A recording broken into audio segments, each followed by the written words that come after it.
ஒரு சம்பவத்தை பாருங்கள். முஸ்லிம் என்கிற நபிமொழி தொகுப்பில் 5678வது நபிமொழி.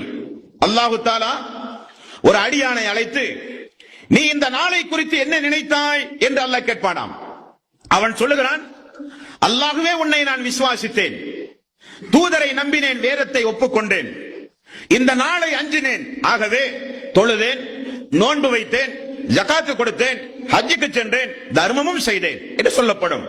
உடனே அல்லாஹ் அவனை தனியாக ஒரு இடத்திலே நிப்பாட்டுவான்.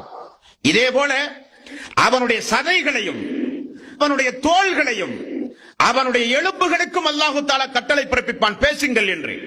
பேசினால் அவன் செய்த இபாதத்துகள் உண்மை, ஆனால் அவன் முனாஃபிக், மக்களுக்காக வேண்டி அந்த இபாதத்தை செய்தான். உடனே அந்த மனிதன் பதறுகிறான். அப்பொழுது அல்லாஹ் பயன்படுத்துகிற வார்த்தை வதாலிக்கல் முனாஃபிக். இவன் யார் என்றால் இவன் ஒரு நயவஞ்சகன். வதாலிக்கல் லதீன யஸ்ஹத்துல்லாஹு அலைஹி. அந்த நாளில் அல்லாஹு தஆலா மிக மிக கடுமையான கோபத்தை அவன் மீது செலுத்துவான். மிக கடுமையான கோபம் அல்லாஹு தஆலா இப்படிப்பட்டவர்களின் மீதுதான் அல்லாஹ் செலுத்துவான் என்று நபிகள் நாயகம் ஸல்லல்லாஹு அலைஹி வஸல்லம் அவர்கள் சொன்ன செய்தியை பார்க்கிறோம் என்பது